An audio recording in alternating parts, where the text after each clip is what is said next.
মা বাবার শিক্ষাটাই যদি বড় হয় তাহলে এমন শিক্ষা কোনো সন্তানকে না দেওয়াটাই বেটার।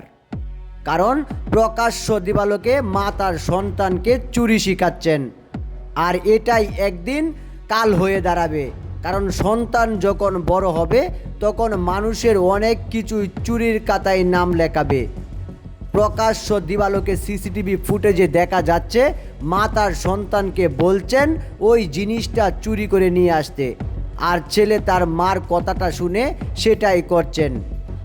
যে সন্তানকে আমরা স্কুলে পাঠাই পড়াশোনা কিংবা শিক্ষিত বানানোর জন্য, আর সেই মাই কিনা তার সন্তানকে চুরি শিখাচ্ছেন। এমন ঘটনায় চাঞ্চল্যের সৃষ্টি হয়েছে এলাকায়। আসলে একটি ব্যাংকের নিচে থেকে প্রায় কয়েক লক্ষ টাকার একটা জিনিস দোকান থেকে চুরি করে ফেলেছেন ছোট্ট দুইটা বাবু, আর সেই সাথে তার মা রয়েছেন সাথে। তার মার সামনেই প্রকাশ্যে এমন ঘটনা। কোনো সন্তান যখন কোনো দোকান কিংবা কোনো জায়গা থেকে কিছু চুরি করে নেয় তখন মা বাবা সেটাকে সায় দিবে না।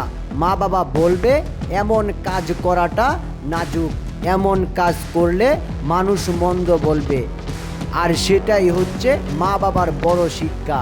কিন্তু প্রকাশ্যে মা যখন তার সন্তানকে চুরি শেখায় তখন সেই বিষয়টা আপনার কাছে কেমন লাগবে? আপনার সন্তান বড় হবে, মানুষের মতন মানুষ হবে, একদিন সে সুনাম কামাবে।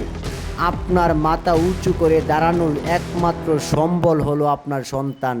কিন্তু সেই সন্তানকেই যখন আপনি চুরি শিখাবেন তখন বিষয়টা আপনার কাছে কেমন লাগবে কিংবা জনগণ কি বলবে?